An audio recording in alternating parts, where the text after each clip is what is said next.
Bonjour à toutes et à tous. Le Groenland, voilà un narratif qui monte en puissance en ce moment. Alors ça fait presque un an que Trump en parle, mais cela avait été pris pour une plaisanterie par les médias. Et depuis ce début d'année 2026, c'est en train de devenir sérieux. Et les perspectives de ce qui pourrait se passer sont assez vertigineuses, je vous le dis franchement. Et c'est ce que nous allons voir dans cette vidéo. Et nous verrons aussi pourquoi les marchés financiers, à ce jour, ne l'ont pas du tout intégré et qu'est-ce qui pourrait se passer dans le cadre des différents scénarios sur les marchés financiers. Voilà, donc nous allons parler du Groenland, des conséquences possibles, des scénarios. À ce stade, ce ne sont que des scénarios, je tiens à le préciser, pour l'OTAN, pour les États-Unis, très important, les médias n'en parlent pas du tout. Et puis ensuite, on parlera des marchés financiers. N'oubliez pas d'ores et déjà de liker et partager cette vidéo, de vous abonner à cette chaîne YouTube et bien sûr de vous inscrire sur francebourse.com pour avoir nos recommandations. Voilà, donc dans la vidéo, je ne vais pas projeter d'images ni de graphiques ce coup-ci. Ça va être vraiment du face-to-face avec la caméra pour essayer de bien vous expliquer les choses, enfin ma position, mon analyse des choses. Donc déjà, pourquoi est-ce que le Groenland est devenu intéressant pour les États-Unis? Mais il n'est pas intéressant que pour les États-Unis. La Russie lorgne dessus. Je veux dire, quand Trump il le dit, ce n'est pas faux. Parce que avec le réchauffement climatique, avec la fonte des glaces, il y a un certain nombre de routes maritimes qui n'étaient pas possibles autrefois et qui vont être possibles. Des routes maritimes qui vont être intéressantes pour le commerce mondial, d'une part, et aussi en cas de conflit. Aujourd'hui, tous les États pensent en termes de conflit. Le conflit est quelque chose qui est complètement intégré, qui ne l'était pas du tout il y a 10 ou 15 ans, mais aujourd'hui, on pense beaucoup en termes de conflit. Donc, mettre la main sur ce grand territoire très peu peuplé, extrêmement peu peuplé, est quelque chose que beaucoup convoitent. D'autant plus que c'est un territoire riche en matières premières et que les matières premières, on en a besoin, comme vous le savez, pour plein de choses, pour la défense, pour les semi-conducteurs, etc., etc. Je ne rentre pas dans les détails des différentes matières premières qui sont présentes sur ce territoire. Ça pourrait être l'occasion d'une autre vidéo, sans compter qu'il peut y avoir aussi des énergies. Voilà. Donc, voilà pourquoi le Groenland est devenu intéressant pour beaucoup de monde. Alors, maintenant, ce qui se passe avec Trump, avec les États-Unis, c'est qu'il est en train de dire en gros qu'il veut acheter ce territoire, qu'il veut l'annexer aux États-Unis, pas juste l'exploiter, mais en faire un actif de son pays, un État, et que s'il le fallait, il est prêt à l'envahir. Et c'est là que on bascule, en fait. Parce que tant qu'il parle de « je veux acheter le territoire, je veux ceci, je veux cela », là, maintenant, il a menacé ce week-end, donc là, 18-19 janvier, de mettre des droits de douane à tous les pays qui n'iraient pas dans son sens. Donc, il relance la guerre commerciale sous prétexte de Groenland. Tant qu'on reste là-dedans, on est dans des choses déjà vues, déjà actées finalement par le marché, par rapport au comportement de Trump, par rapport au fait que les États-Unis ne sont plus solidaires de l'Europe, etc. Mais à partir du moment où il met l'option militaire sur la table, est-ce du bluff ou pas? Personne ne le sait. Je vais vous dire la vérité, personne ne le sait. Ni vous, ni moi, ni les journalistes, ni les politologues. Et je vais vous dire quelque chose, lui-même ne le sait pas.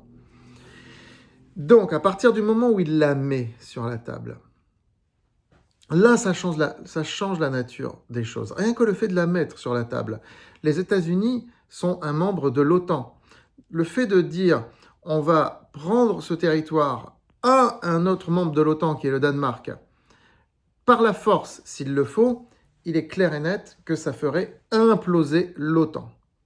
Or, cette implosion de l'OTAN, à ce stade, n'est pas du tout intégrée par les marchés financiers. on en parlera après. Mais la question à ce stade, elle est aussi de savoir, est-ce que Trump pourra le faire? Est-ce que demain, Trump peut dire, allez, moi j'envahis le Groenland, j'envoie des troupes, l'armée américaine, les Marines, tout le monde va envahir le Groenland, il y a quelques bataillons européens là-bas, ben, on leur tire dessus, voilà. Est-ce qu'il peut faire ça? Théoriquement, la Constitution lui permet de le faire, mais ne lui permet pas de prolonger une telle mission. Il faudrait pour ça l'avis du Congrès. Hein? Donc, aller là-bas, envahir, oui, mais y rester, il faut l'avis du Congrès. Il faut aussi que les militaires le suivent. Je ne sais pas si le haut commandement militaire aux États-Unis est prêt à tout, à suivre son président sur des trucs comme ça. Je ne le sais pas, je ne le sais pas. Je n'ai pas assez étudié la question, je n'ai pas vécu aux États-Unis, je n'ai pas parlé avec assez de monde pour ça. Je dis juste, je ne le sais pas.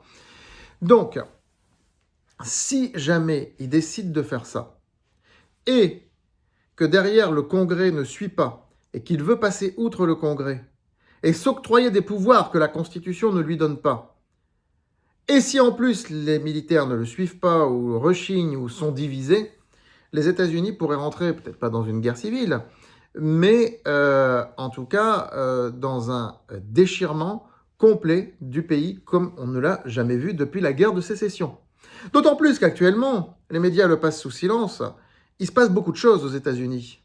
Il se passe beaucoup de choses, des mouvements de contestation qui ont été fortement réprimés, des chasses aux migrants qui sont très fortement contestées, un État de Californie qui n'applique pas les prérogatives voulues par Trump, il se passe beaucoup de choses. Donc, le risque d'implosion des États-Unis est aussi fort que le risque d'implosion de l'OTAN. Vous voyez ce que je veux dire? Voilà les risques de cette opération Groenland, si elle va sur un terrain militaire. Implosion de l'OTAN, possible. Implosion des États-Unis, possible. Je ne parle pas de guerre civile ou de guerre de sécession. Je parle d'implosion. Renversement du pouvoir, ça va être compliqué. Hein. Mais voilà, ça peut avoir des affrontements à l'intérieur. Enfin, ça peut avoir une révolution. Hein. Ça peut, voilà. Donc, ces deux risques ne sont pas du tout, à ce jour, anticipés par les marchés. Pourquoi? C'est ce qu'on va voir dans cette vidéo, dans cette deuxième partie de vidéo. Et puis, y a-t-il des choses à faire en bourse? C'est ce qu'on va voir dans cette deuxième partie de vidéo. Alors, pourquoi est-ce que ce n'est pas anticipé par le marché? Parce que pour l'instant, le marché, encore une fois, ne prend pas ça au sérieux. Les investisseurs, les financiers ne prennent pas ça au sérieux. Au pire des cas, recrudescence de la guerre commerciale. Je pense que là, ça va commencer à bouger un petit peu sur les marchés, avec une recrudescence de la guerre commerciale, puisque Trump l'a bien dit, à partir du 1er février, tous ceux qui soutiennent le Groenland, en gros, qui ne veulent pas que j'aille m'emparer de ce territoire, vont être soumis à des droits de douane de 10% et de 25% ultérieurement. L'Europe a dit qu'elle va rétorquer, on repart sur un nouveau round de la guerre commerciale. Donc, on reste dans les mêmes proportions et dans les mêmes termes que l'année dernière. Donc, la même chose que ce que j'ai dit l'an dernier. Si cette guerre commerciale venait vraiment à être déclenchée, parce que pour l'instant, elle ne l'est pas encore, hein, ce ne sont que des paroles, eh bien, faire attention aux entreprises qui exportent vers les États-Unis, éviter ce genre de boîtes, mais par contre, ne pas hésiter à investir sur des boîtes françaises qui battent pavillon américain, comme je l'ai dit l'année dernière, c'est-à-dire qui ont des filiales américaines implantées aux États-Unis qui embauchent des Américains. Ça, oui, pas de problème. Voilà. Donc, une petite réallocation d'actifs sera possible dans notre portefeuille croissance en particulier. Maintenant, si les marchés venaient vraiment à pricer le risque militaire, donc, je le répète, implosion de l'OTAN et implosion potentielle des États-Unis, alors là, on est sur autre chose de complètement différent. On va voir les deux cas de figure. Implosion de l'OTAN, implosion des États-Unis. En cas d'implosion de l'OTAN, c'est une structure qui s'effondre. Une structure qui a construit l'imaginaire collectif, qui a construit les représentations sociales collectives. Ce n'est jamais bon. C'est une crise structurelle, pas conjoncturelle. J'ai parlé de structure, donc structurelle, pas conjoncturelle. Ça voudrait dire un marché qui change de nature. Tout comme en 2008, il a intégré des changements profonds dans le système bancaire. Il a changé de nature. Je ne dis pas qu'il y aurait un marché baissier de 2 ans comme en 2008, mais il y aurait des recompositions très fortes. Et globalement, oui, un flash crack possible à un moment donné, évidemment. Un flash crack peut être plus puissant que celui de l'année dernière au moment de la guerre commerciale. Peut-être pas aussi rapide que celui du Covid en 2020, qui a été le plus rapide et le plus fort de l'histoire de la bourse, je le rappelle, mais un flash crack.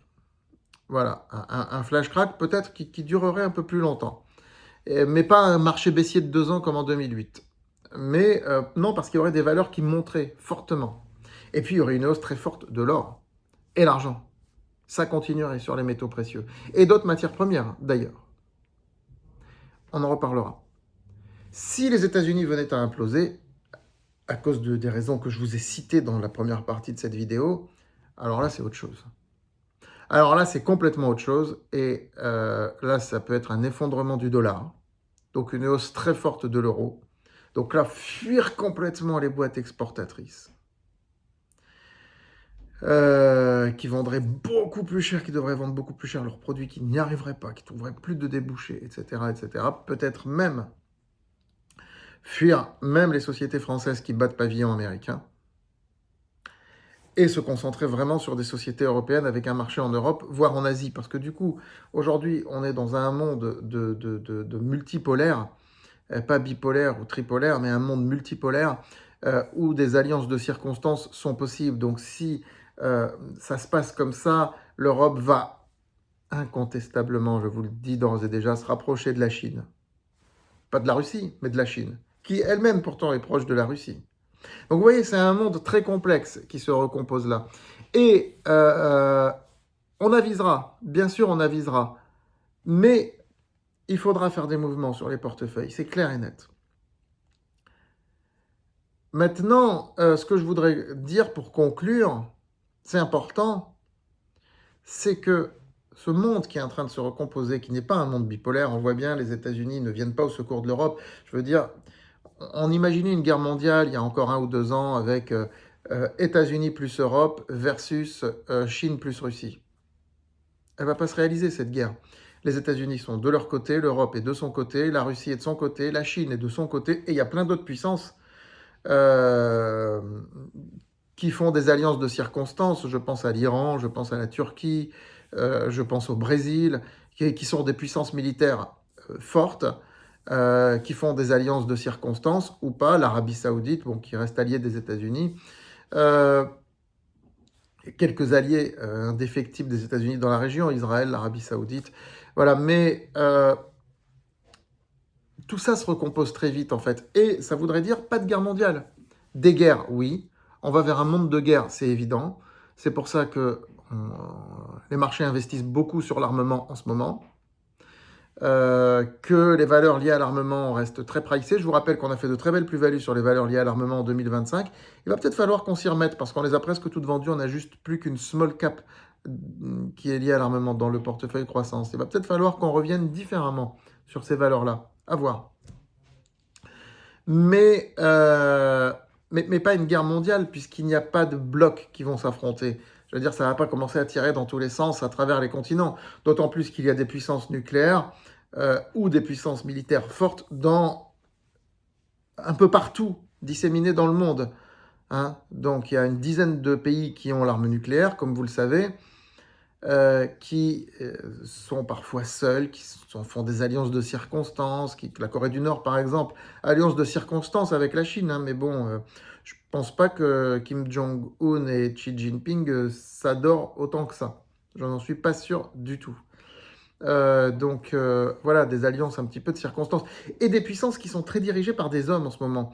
L'incarnation du pouvoir compte énormément, se remet à compter énormément. Et donc, les marchés n'ont pas encore vraiment intégré tout ça. Ce seront des choses à intégrer, ce sont des narratifs montants qui sont à suivre de près. Je vous remercie et je vous dis à très vite. Les commentaires sont ouverts.